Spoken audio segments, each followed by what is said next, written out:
you. Paris, please, open up. I can't do that, but it's actually...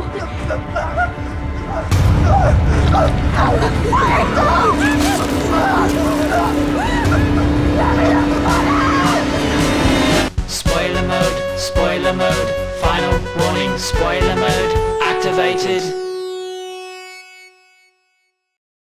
Hi, welcome to not really a reaction shots, but it's a spoiler mode, and it's about Alien Covenant. Yes. If you haven't figured it out by the title of this video, spoilers. Full spoilers. So if you haven't seen Alien Covenant, congratulations. Yeah, congratulations. You could watch this and not have to. Like the other spoiler modes, though, some people wanted details by details, Right. like full We're not going to Wikipedia. summarize the whole movie for you. No. We're just going to go through. This is almost like a review, like a live review, honestly. It's basically, an off-the-cuff, just, like, criticism, critique. Huber and Hink at the movies here. Yeah. We will award a score at the end. Cool. Okay. Screw it. Yeah. Why not? All right. Can we do thumbs up, thumbs down? I've always wanted to. But we have to use both thumbs. Okay, cool. So 4. Perfect. 4 is the maximum number of thumbs. Perfect. All right. Start us off, Ian. What do you want to talk about? All right. Well, I was ready to love this movie. Me too. I was ready because I love Alien. I love Aliens. Yep. I even love Alien 3, And the Resurrection. assembly cut, Love and them all. I like Resurrection. Yep. The quadrilogy All of them. is they're great. I love them. You love them. Oh my god, yeah. Alien 1 is probably one of my favorite. Well, is for sure one of my favorite movies. Alien and Aliens easily. Aliens I'm a little warmer too because I think I love Ripley in that movie particularly. Yeah. And my dad came into my room screaming when I was like 8 years old and said, "Watch this," and it was the Queen Alien ripping Bishop in half. So the rest is history. Yeah. So My mom did a similar thing with Terminator 2. What part? She just ran into the room with a VHS Watch this. taped off of HBO, and she goes, "Guess what I taped off HBO?" And I'm like, "What?" And she goes, "Terminator 2." Yes. And I'm like, "What is that?" And I'm like, 8. Yes. It's pretty great. But yes. So this movie, Alien Covenant, the main hope is, did they learn their lesson from Prometheus? No, they did not. They did not. The problem at with all. Prometheus, as most of you know, is that the characters did inexcusably, is that a word? Stupid things. Stupid things. Yeah. Poking. Unforgivable. Yeah, like, oh, what's in this malicious-looking, sketchy-looking pod? Let me touch you. Let me poke it a bunch. Hey, I'm the cartographer. I'm lost now. Hey, I'm the biologist, the exobiologist. Oh, I see a corpse of an alien that's clearly not dangerous. Oh, I'm scared now. But 20 seconds later, I see a just straight-up alien cobra that's clearly threatening, and I'm like, hey, cutie. Makes no sense. No second of the characters make any sense in Prometheus at all. Cinematography is gorgeous. Yeah. And likewise in this movie, the cinematography is phenomenal. The sets are really cool. I want to talk about the very beginning. Yeah. Ian. Really loved the first scene.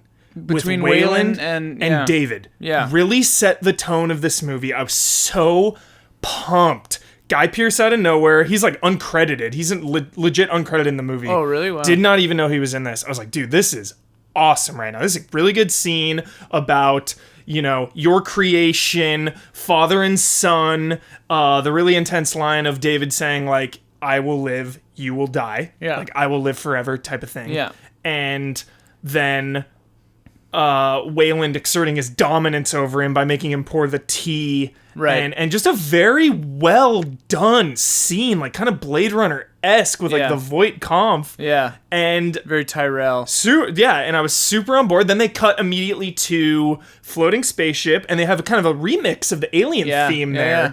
So I'm like, all right, the tone is set right now. I'm sitting back. I'm seeing this in the IMAX also. Oh, yeah. So I'm got the full. Well, and it's a combination of the good parts of Prometheus and the tone of Alien. Is the way this movie starts. Yes. Yeah. They've got the setup, like pretty bald-faced thesis statement. Where it's like, oh, the creator and its creation, like that's what we're dealing with. Yeah. And we'll get a little more into that, I think, later on, because Yeah, I said to you, like, I had a moment in the film in the theater where I was just like, this is an old man's film. Mm-hmm.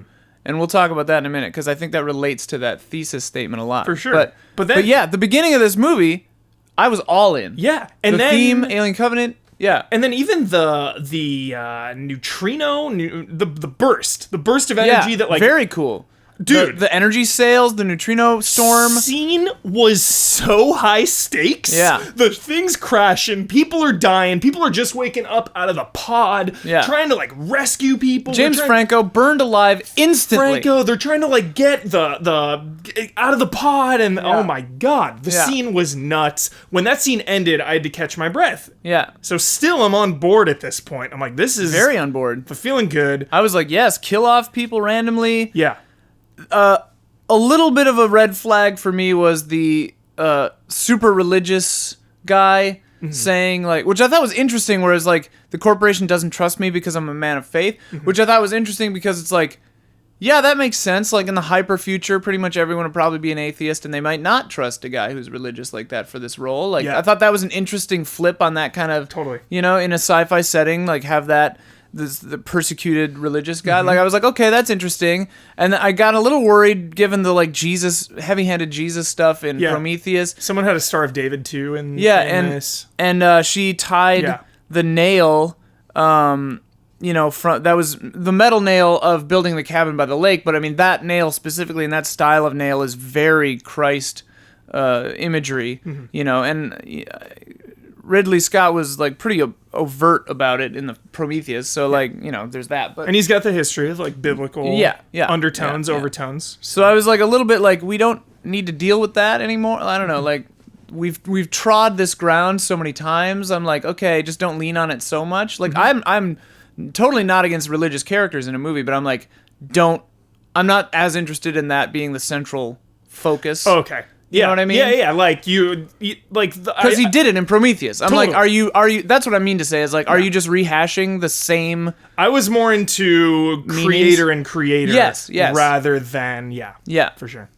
So then it all starts falling apart, Ian, when they get to the planet. The spores in the ear is the moment. So, you know, they are 7 years out from the planet that they researched for years and prepared for, and they're like a week away from this mysterious planet that they know nothing about, but they're scared to go back into hypersleep. Yeah, because of James Franco getting burned. So because I'm on board at this point, I'm like, all right, we'll give him this one. Yeah, I'll give it to you. I gave him that one. I was like, the logic's not so flawless here. Daniels was against it. So I'm like, yeah, she's the voice of reason. Perfect. She's making sense. Cool. Yeah, I was on board.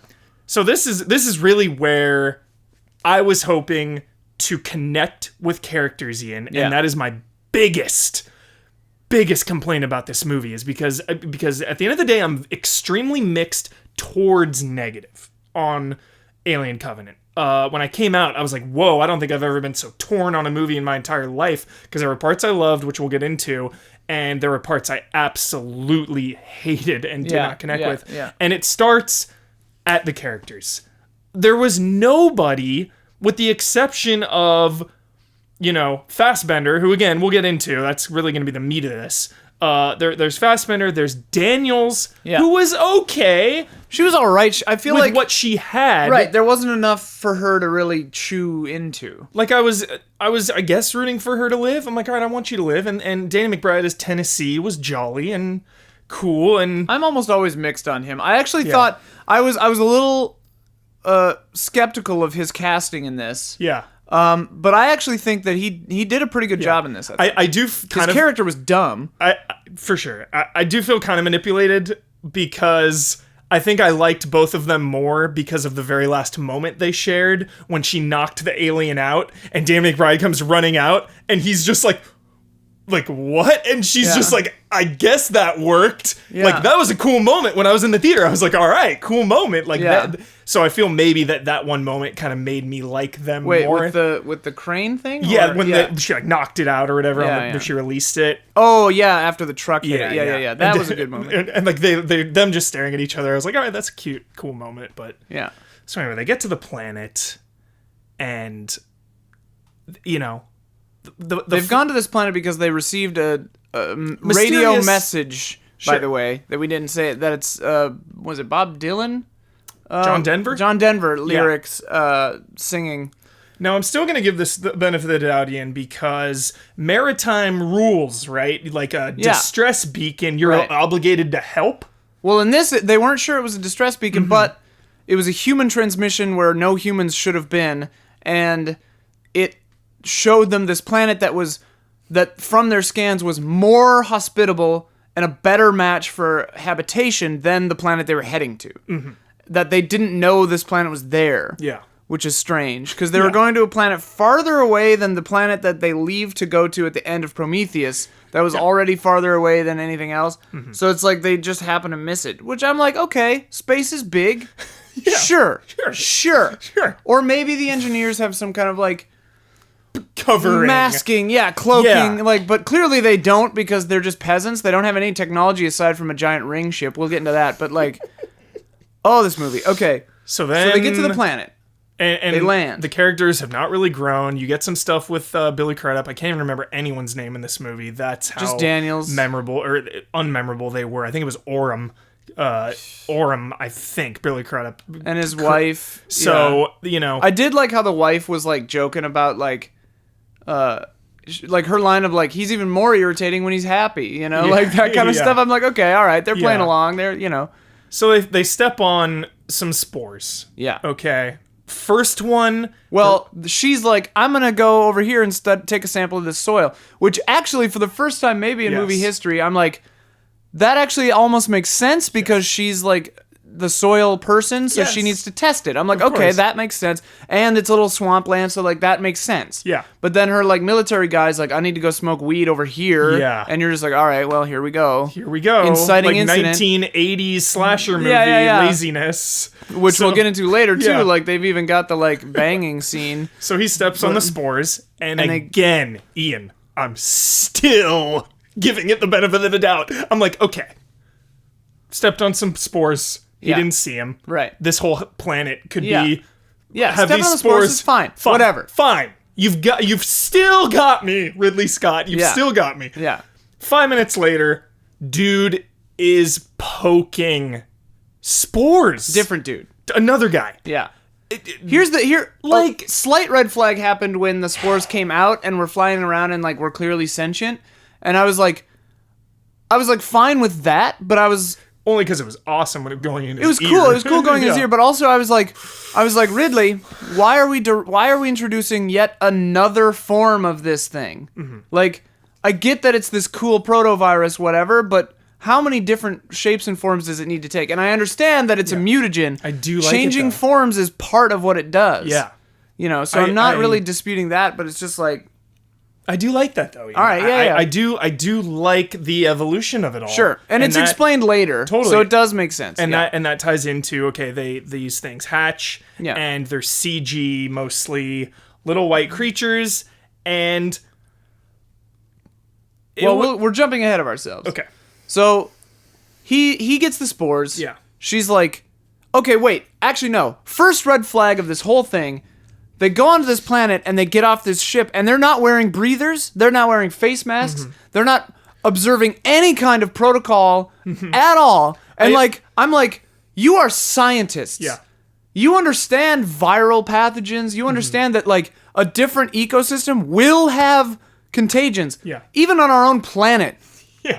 Even on Earth, if you go to the other side of the world, you're going to be exposed to different kinds of flus and colds and stuff that you don't. That's why you always get sick when you come back from traveling abroad. Like, Still, my God, put on a face mask. Still, this is like the 9th benefit of the doubt I Yeah, think I've handed yeah. out here. I'm like, well, maybe when they were scanning the planet from space, they It realized told them there weren't any. Yeah, I mean, clearly So they knew still- there was oxygen, but like, oh my God. But So I'm like, all right. all right, so dude gets still the spores in his ear. The other dude pokes a thing. Yeah. That's clearly a spore. Whatever it's That called. was the moment. That was He pokes that, gets Yes. spores in his nose. He like sneezes on it, gets spores in his face. At this point, I was like, all right, they've got to start things up. I'm like, that was stupid, but I'm not like angry yet. I was pretty upset. I was like, dude, this is Prometheus all over again. Yeah. This is like unraveling everything. This is like lazy storytelling. It's lazy storytelling. And everything's set up after this because it was set up cheaply. Yeah. It discredited everything, Yeah. for me, just because of that moment. Well, and okay, so then dude gets sick. There's a pretty they get the religious guy's wife gets him back to the ship. Amy Seimetz, who I thought was pretty good in this, I like her a lot. She's freaking out because she's like, well, hey, wait, is this a quarantine situation? Like, you're exposed to something. Like, I'm like, yes, she's making sense. Yeah. Quarantine. Yeah. My God. And so they bring this guy into the thing, and religious guy's wife, literally, I don't know her name, is like, don't touch anything. I'm like, real great. Yeah, good job. Yeah. And then gets him in there. Gnarly. Intense, like spikes come out of his back. Sick. Amy Seimetz gets stuff in her face. She's freaking out, which I'm like, yes, that makes sense. She's freaking out. Yeah. Calling back, like spazzing, about like pathogen, about like being infected and stuff like this. And then a xenomorph, Neomorph, I think is what people call him. Yeah. Little white one. This one's got spikes on its back. Comes out of this guy, just wrecks shop. Yeah. Kills the wife lady. The guy's obviously dead. He breaks in half, gore everywhere. Yeah, gore. Good gore. Really gore. This is like the goriest Aliens has ever been, if I recall. Really good gore. Very good gore. The little alien is like scrabbling around on her face. The way these things grow is almost comical to me because they change in size like between shots. They're like bigger, which is, I'm cool like, with that. It's fast. I'm fine with it. Like Xenomorphs got big real quick too, but it's just funny to like see it to me. But so then the shootout in the ship, Ian. This is another one where you they established the explosives are right next to the guns, real smart, and then Wait, come Amy on! Seimetz, like, I don't know her role. She's a pilot, so yeah, she's not a great shot, probably whatever. Xenomorph, like throughout this movie, nets are like the Xenomorph's like Achilles heel, like it gets tripped up in nets like 4 different times. But she's shooting at it, misses of course, hits the explosive. Kind of a cool shot. Where a religious guy is finally trying to get back to the ship, and then the ship blows up, and like burning person comes out, and it's like, oh my God. I'm like, come on. Yeah. I'm like, sure, you panicked. Yeah. Again, I'm begging to give this movie the benefit of the doubt. Benefit of the doubt, yeah. I'm begging to do it. Yeah. And I'm just like, I was starting to check out. yeah. I wasn't mad yet, though. I wasn't like irritated, angry at this movie It's a yet. combination for me of all these benefit of the doubt moments with thinly written characters that I have no connection to. Yeah. There are no stakes. I feel like, I was going to save this till later, but I feel like we need to talk about this right now. Alien and Aliens. Yeah. The characters may, at first blush, feel as thinly fleshed out as these characters, right? Because in Alien, they're just a bunch of truckers, basically space truckers, moving cargo, and then like crazy stuff starts happening. The only moment in Alien where you're kind of like, hey, that maybe doesn't make sense, is when he goes down toward the like thing, but he doesn't know there's anything up. Yeah, he doesn't know about that. And they're wearing spacesuits, so they're not exposed to any contaminants. He trips. He falls into the eggs thing, which, oh my God, we're going to get back into this at the end of this, but Jesus. But, Alien works because throughout, unless something I'm forgetting is really egregious that I'm not remembering at this moment, everyone makes reasonable decisions. Yes. They act in ways that make sense. There are characters, and you don't get backstory moments like really clunky ones you get in Prometheus and this, where someone just like suddenly starts talking about their past, or like, oh, I couldn't conceive, blah blah blah. Like that doesn't make your character more likable. That makes your character dumb and annoying. Like that you're suddenly just giving us this exposition. Aliens characters are Alien and Aliens. The characters are strong because of moments of how they deal with crisis that just paint for you who this person is. Absolutely. And you get moments like the dinner scene when they're just happy together, Their relationships are very, very, very solid, and they're so solid that you don't have to explain who these people are to us because you just get it. Yeah, and they panic, but they're like strong about it. They're strong too. characters, yeah. And they're trying to like do their job still. Like Prometheus and this and Aliens, I mean, Ripley becomes the main character, but like in Alien, There really isn't a main character. It's just who happens to survive. Yeah. Everyone has equal treatment up front. It doesn't tip its hand, you know? Totally. In Prometheus and this, like, you're like, okay, Daniels is the final girl. Like, immediately, you know. Like, moment one, you're like, Daniels is the one. And which isn't necessarily bad. It's just different. Totally. And, yeah, what we like to see is characters coming up to a difficult situation and behaving in believable ways. Yeah. And Prometheus and this, again, they didn't learn their lesson. Characters don't make sense. They don't do things that are reasonable. Jumping forward, What about the argument? No, what about the argument that humans are dumb? Yes. Humans are stupid people, and that we don't deserve to live through this. What do you think about that from this movie? I think that argument is. You mean cheap. like David's? Like he states it basically. Yeah, and I think that is a cheap thing to give all of these bad situations like the benefit of the doubt. I think it's cheap, Right. Because here's the crux of that argument.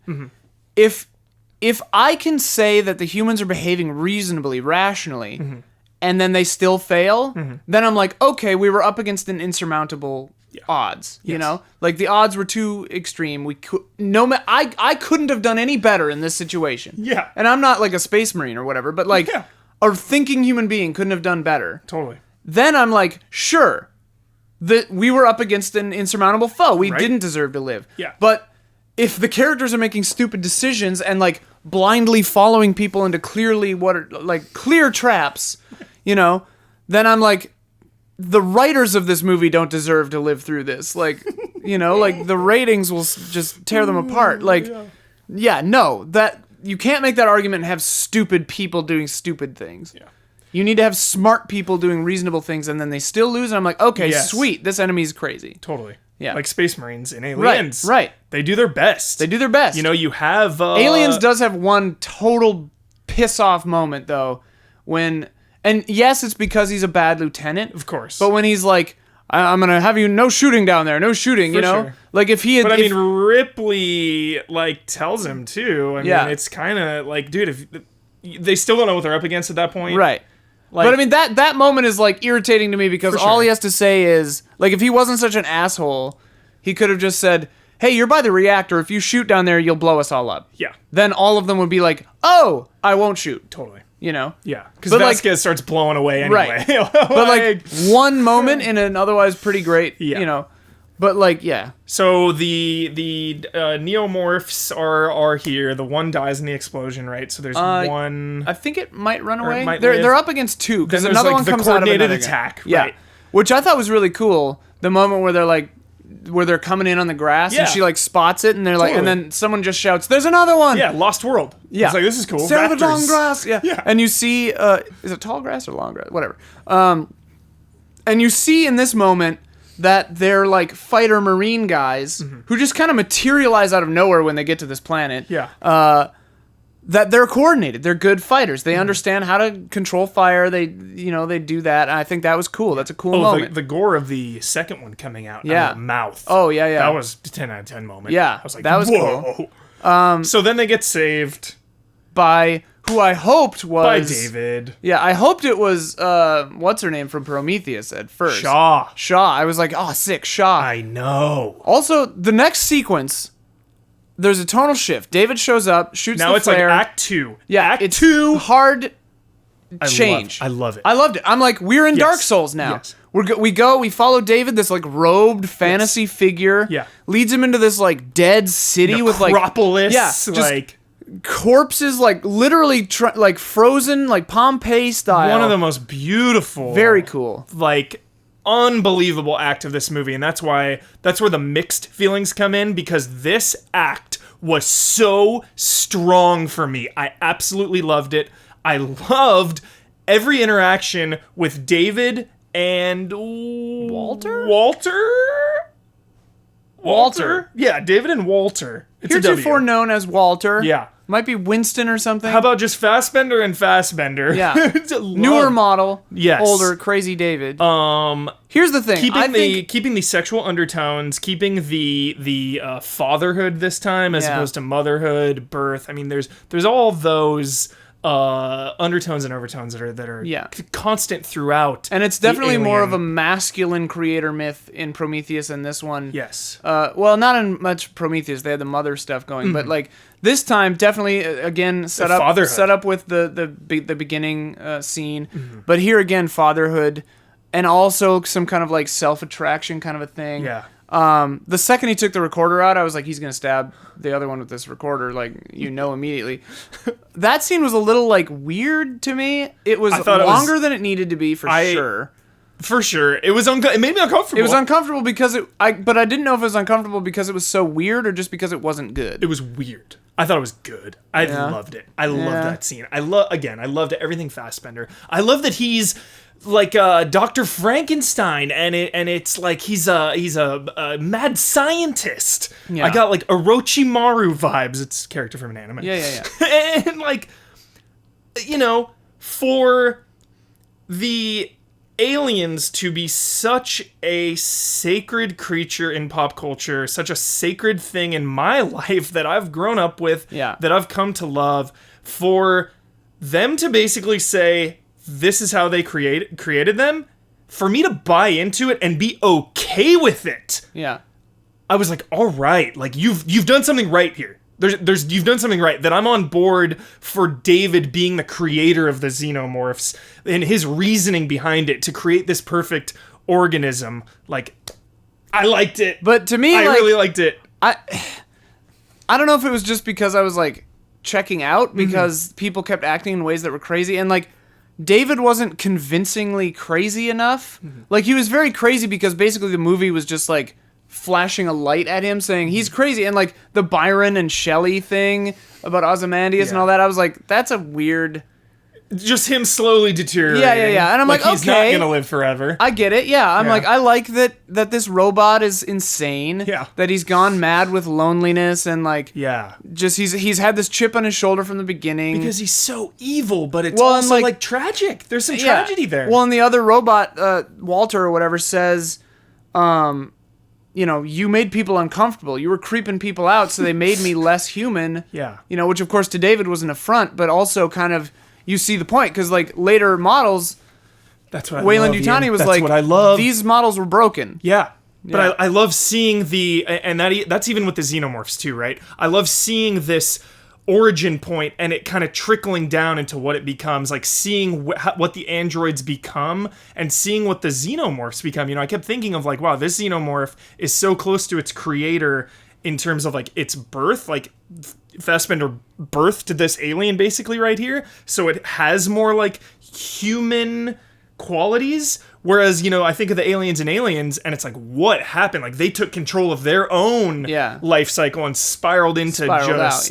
So I thought, like, kind of thinking of that in my brain and like kind of connecting it all, I was super into that. So it's like, the engineers created mankind, and they created this super virus bioweapon, which is another life form That that's scene highly was, mutable. dude, the goo on mutation. the genocide scene. Oh yeah, when David killed him, and then human beings create David, this android, right? Human beings create androids who then takes the xenomorph virus and then engineers it to his own crazy kind of H.R. Geigeryan kind of mental model for some reason that he had of these things. I don't know where he got the idea really, but so it's like a 5-fold creation myth we're working on here, which I'm fine with. Yeah, because it's like he wanted to create. He had been created. He wanted to create. It was all. And in the commentary from Alien, Ridley Scott talks about the scene where Ash, the android in that, kind of like takes a magazine and like tries to force it down the throat of Ripley, and Ridley Scott talks about how it's kind of a sexual frustration thing because androids don't have genitalia and thus cannot express this thing, but they're human enough that they do feel like that jealousy and that sexual urge, and especially if the androids are more unhinged, as Ash and David certainly are, there is that kind of drive to it, which I thought was interesting. I mean, like, it came off a little cheesy when he kissed himself, but there is that history in the Alien franchise of sexually frustrated androids, and I think that that's interesting because then that does manifest itself in this fatherly act of creating the xenomorphs as we knew them from the original franchise. Except, god damn it, why is there no chestburster phase in the Prometheus and Alien Covenant movies? Like, it feels like a George Lucas, like, if I'd had the budget back in Alien, they would have come out as a tiny tap dancing xenomorph that goes like this with his hands too. And I'm like, no, like, the chestburster is a larval state, and then like an hour later, it's a fully grown xenomorph. Yeah. That's crazy, but whatever. That's fine. Like that's the established rule. But now things just come out as baby little tiny xenomorphs. Yeah. They skip the chestburster phase entirely. Yeah. It drives me insane. I'm like, at least explain it. Mm-hmm. But everything else is as it was. Maybe because it was like David's the same. Perfect one. It bothers me. Because it was so different. It did like stand up and... It bothers me. I didn't cling to that part as much as you and I know you hated this part. Orem. Yeah. Or Crudup. Yeah. Figuring out that David is Sketch. Like holding a gun on him. Yeah, David is talking to one of the Neomorphs that's standing up like a human being. Also, really cool looking Neomorph. Yeah. I liked that one. And like, he's breathing on it and like trying to communicate with it. And it's like clearly like the moment where you're like, okay, clearly David is bonkers. Mm-hmm. He's treating this thing like a child.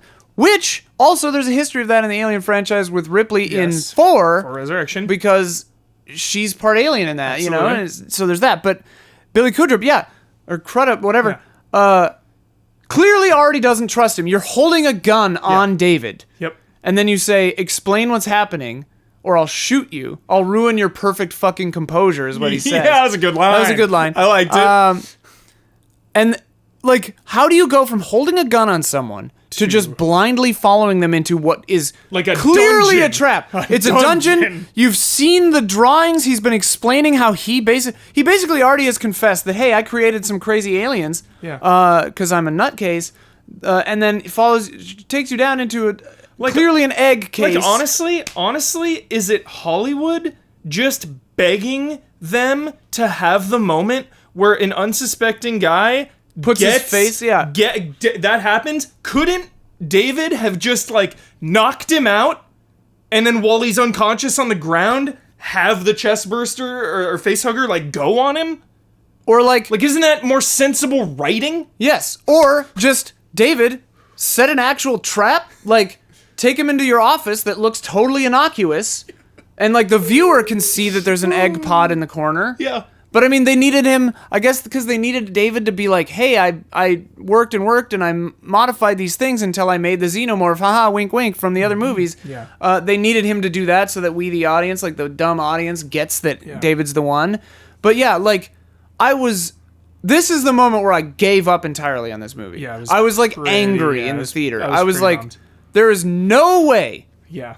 None whatsoever that this man would have followed you down, and then they tried to David make him would be like, seem he's like, safe, it's fine. Like all of a sudden, Billy just trusts David. They tried to again. make him seem like a weak second in command because he wasn't supposed to be the captain. They were really playing that up that he doesn't know what he's doing, but I just didn't buy it. I didn't buy it. Like he was definitely nervous, but he was making calls. I did really love the scene when he said to Daniels, I was wrong. You were right. Good scene. Like you were right. I was Some like, moments. That was nice. It was a great moment. Like I said earlier, and it came earlier than I thought it would. Yeah. Like the second things go wrong and they have a second, he's like, "You were right. We never should have come here." I'm like, "Yeah, I like it when characters talk to each other in reasonable ways." Yes. But like, there is no chance in hell he would have followed him down into that basement, even if you still trust this guy. Like, you would not have done it.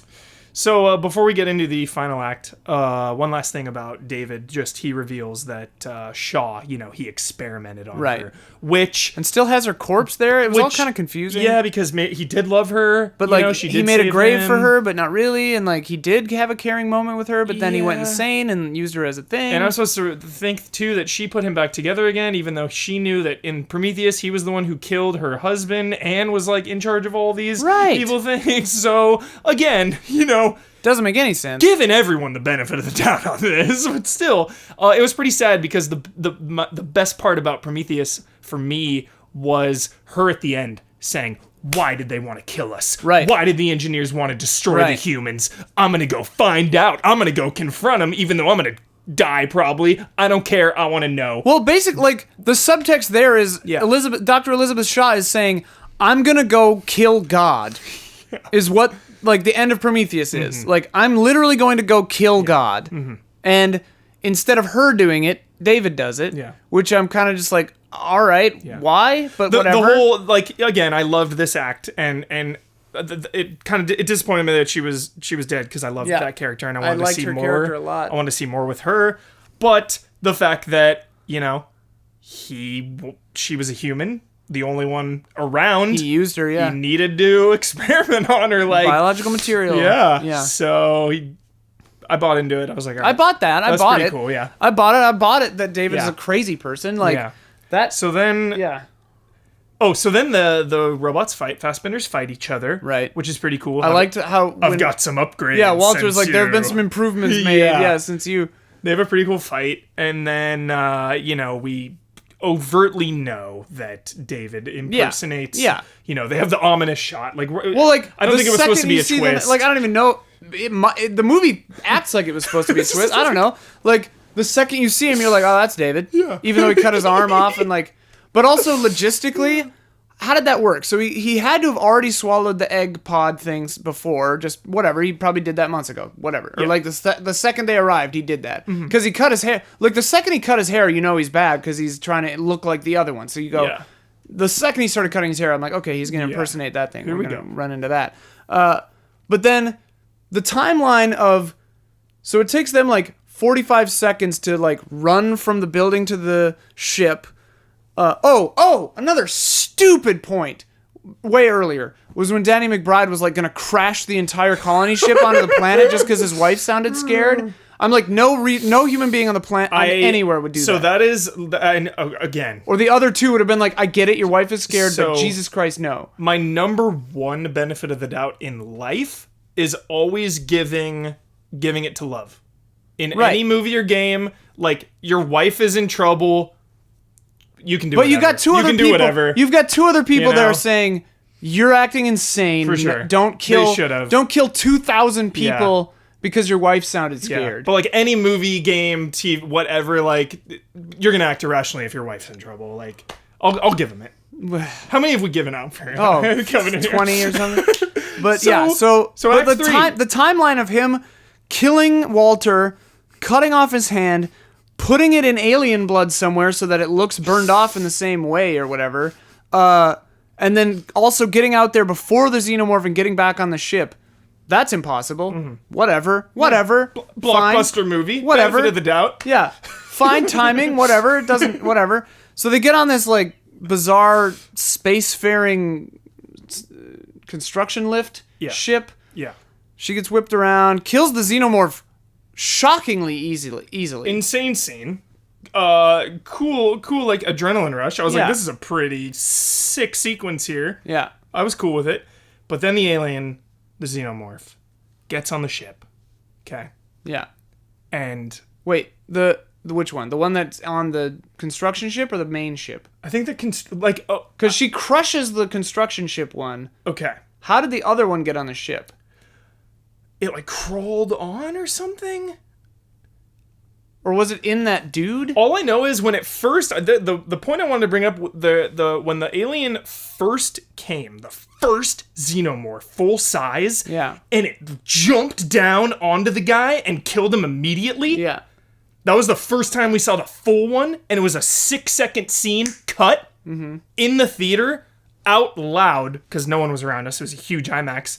In the theater, I was like, respect. Because they did, like, out loud, I was pumped.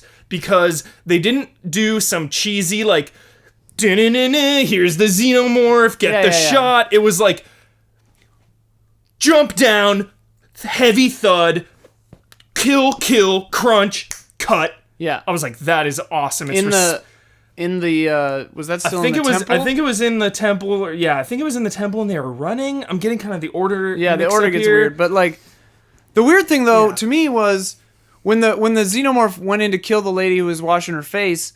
I was like, okay, here we go. It's going to be an alien movie now, where they're trying to run away from this alien, and I don't want it to be exactly the same as Alien. No. That's not what I'm saying. Yeah. But I want the aliens to not be super disposable and to matter. And I want and Every alien in this movie was killed like 10 minutes or less Yeah. after it was introduced. And it's like, and here we go. It's the reason that Act 3 falls apart for me is because there are characters that I don't care about at all. What happens to them? And I the like alien, Daniels, but yeah. Daniels is cool and Tennessee's cool, but there's so many disposable characters, and the alien was so CG.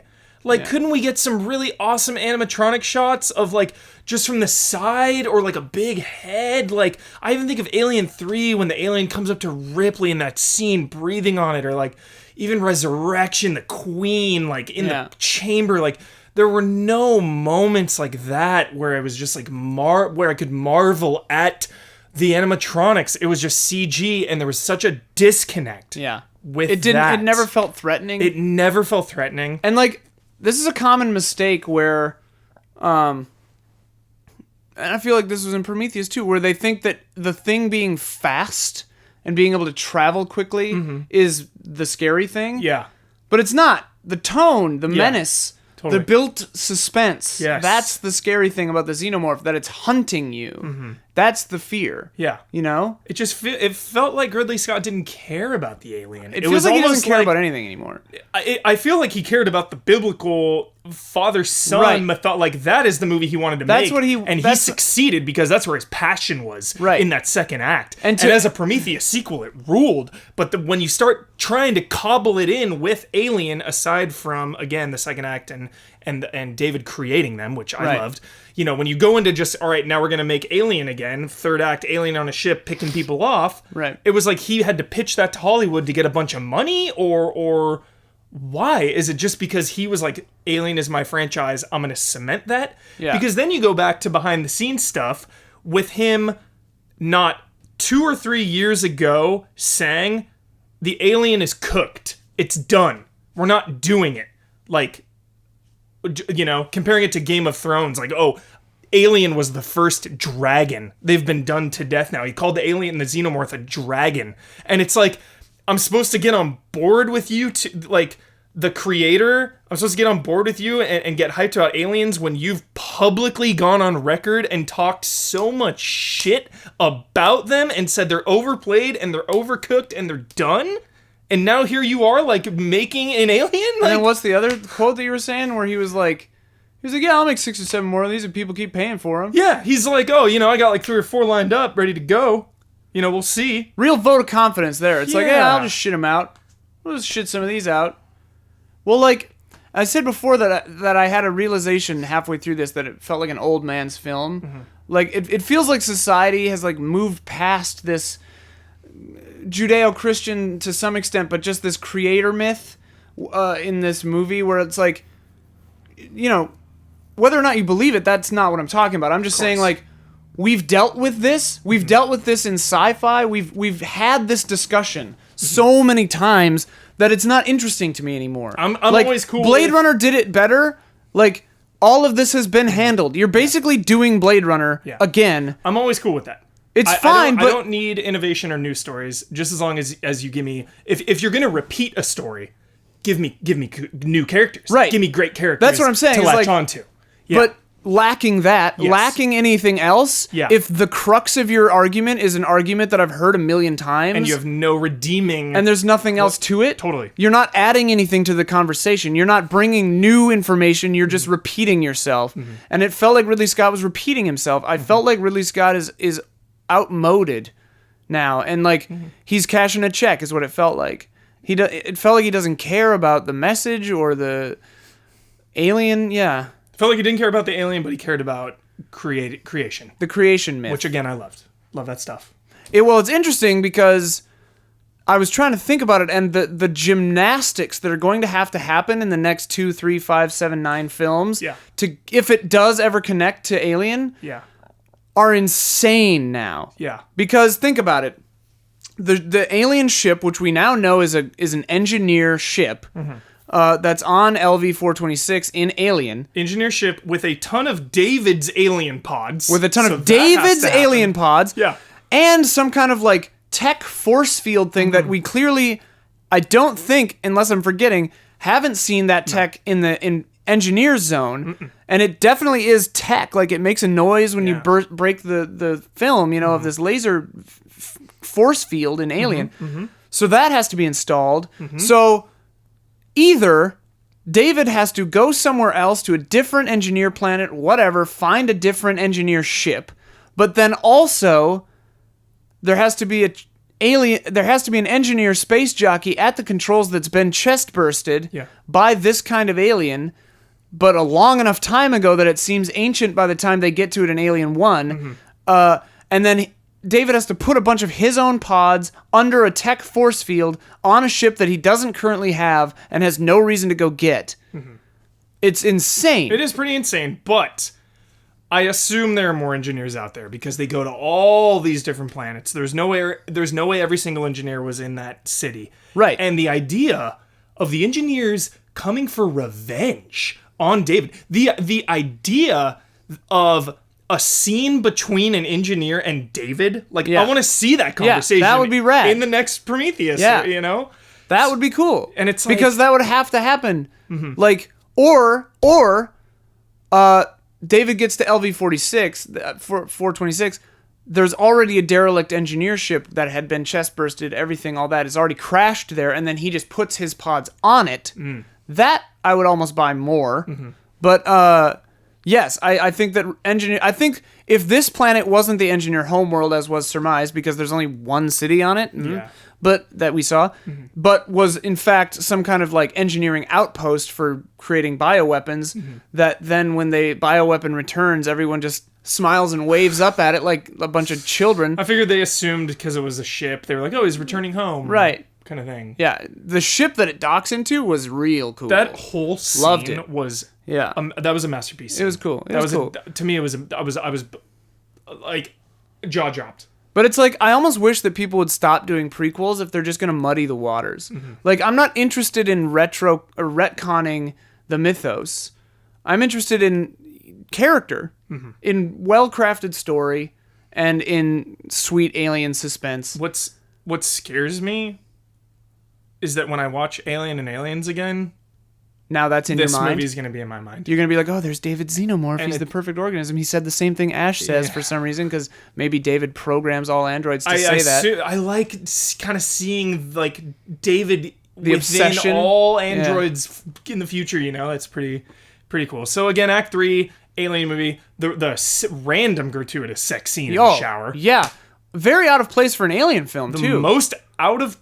Does any other Alien film have... Because, like, they've all had people, like, in underwear and stuff, and, like, it's close to nudity, but I don't know if they've ever had, like, actual... In Alien Resurrection, one of the, like, puppet Ripleys is naked, but she's, like, all deformed. In Alien 3, they try to rape Ripley in one scene, but they don't show anything.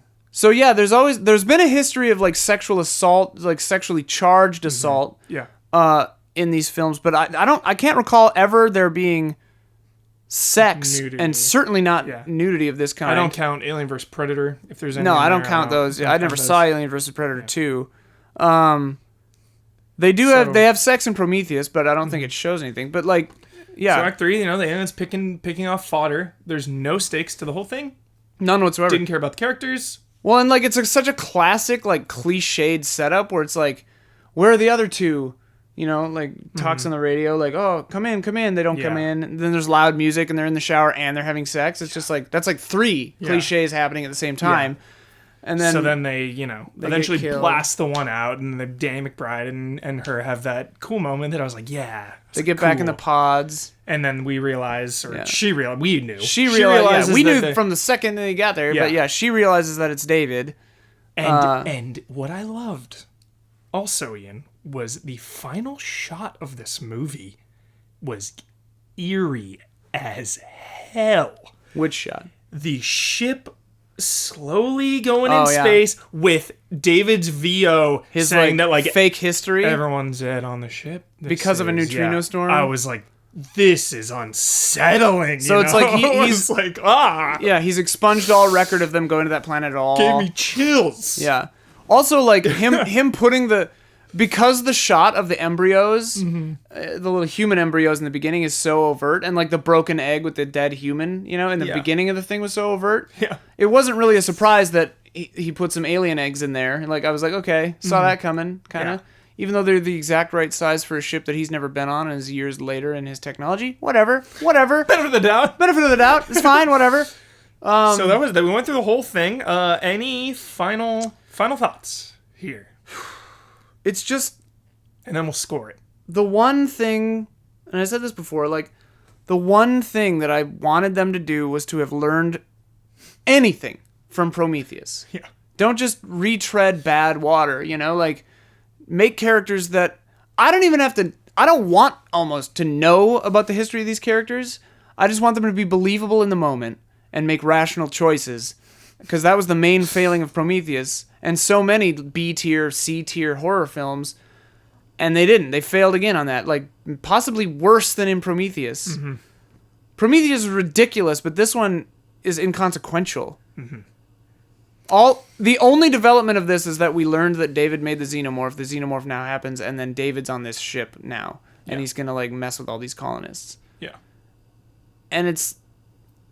I wonder if he'll make a queen, or the queen is kind of a chicken before the egg kind of thing, and if that'll just kind of happen. I did like how he said they're waiting for Mother, which, of course, is funny because that's the name of the ship. Yeah. The computer, and like Mother has always kind of been the villain too, because she always knows what Weyland-Yutani is trying to get them to do. Yep. Because in Alien, they knew somehow that the Xenomorph is there. Yeah. Like someone in Weyland knows that the Xenomorph is there because they sent them basically to that planet. Yeah. The distress beacon was, either once it got the distress beacon, they were like, we found it, go, or they sent him out there directly to go there, whatever. But Weyland has been trying to get this thing as a weapon for years. It's frustrating because that's also love the themes of the original Aliens, the corporation taking advantage of the working class, and expendability of the working class. Final thoughts. This movie's obviously high stakes because I'm so in love with Alien. Same. And I'm obviously going to hold it to a higher standard. If you're calling your movie Alien, right?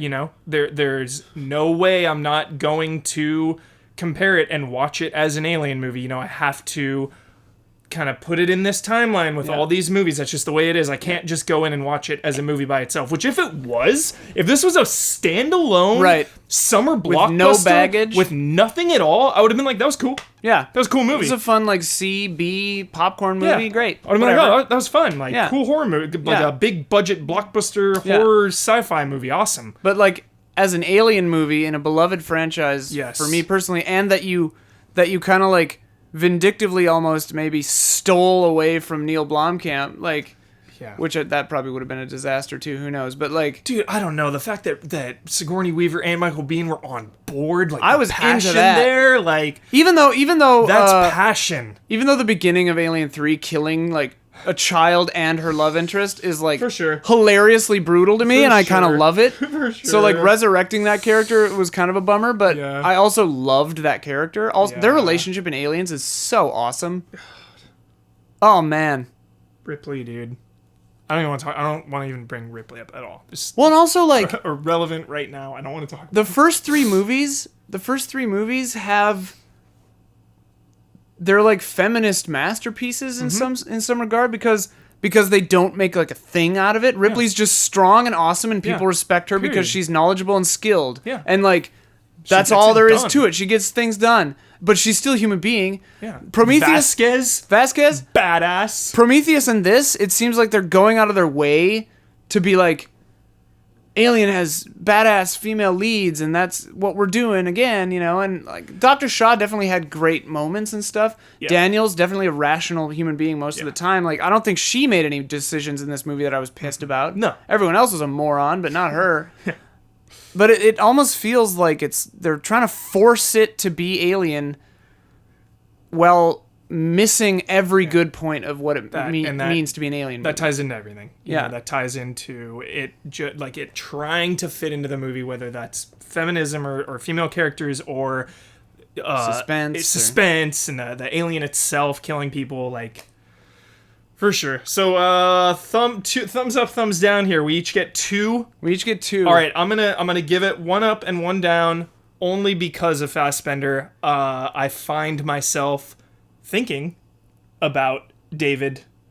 I have been thinking about David and that relationship periodically. Right. So the fact that I've been thinking about it and into it, and that they straight up gave an explanation to who made the xenomorphs and why, and that I actually liked that's got to give them a thumb up, but then everything else is a big thumbs down. Yeah. So I liked the cinematography. I thought the color timing was real good. Yeah. Yes. There were some really cool moments, some good sci-fi. If I were scoring it by myself, I might give it 1 thumb up. But because we're doing a joint score, I'll give it 2 thumbs down.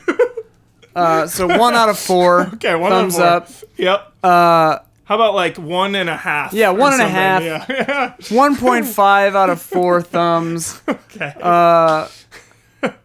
Just because it's like David says to Walter, I'm very disappointed, or whatever he said, like that you're such a disappointment to me. Yeah, which I like that line. Yeah. This movie is such a disappointment to me. I thought this was the one, dude. I thought that he would learn. Jones and everyone, when they were like, what do you think? I was like, dude, not good. They were like bummed. Yeah. Because I was hyped. I was hyped. Like, dude, it's going to be good. Yeah. This is it. Certainly they couldn't repeat the past mistakes of Prometheus because the track record is there. Ridley Scott was a master hit craftsman. or miss, Ridley Scott is one of the greatest directors of all time. Dude has multiple masterpieces. Yeah. Alien and even Blade Runner alone puts him above Blade Runner, almost I everybody. love Gladiator. Yeah. Like, dude makes great movies. Even though I blame Gladiator for the creation of shaky camera combat. Sure. One of the earlier ones. Thelma and Louise, even, like... He's a great filmmaker. The Martian was recent. I liked The Martian. Love The Martian. Great feel-good popcorn flick. Yeah. Like, not gonna win any awards, It's not gonna get the Palme d'Or or whatever, but I had fun. It was funny. It was cool. Yeah. Great popcorn movie. It's like there's this grandiosity to the ego happening here that is just unfortunate. Oh. God, I love Alien. I know. Maybe the next one will be all right. Dude, David with the engineers, sign me up, Ian. Sign me up. I don't know how I feel about... if it's... Dude, what if it's like some straight up engineer revenge movie and the engineers are the main characters and it's like the aliens of Prometheus and it's like the special forces engineers coming to wipe out David and the xenomorphs or something. Like, I would watch the hell out of that. Sign me up for that. Like, at this point, David is the villain. David is the villain more than the xenomorphs. The xenomorphs are just a thing. This is his prequel trilogy. It's his trilogy. It's his story, and I'm not as interested in that. Like, I'm loving David so far.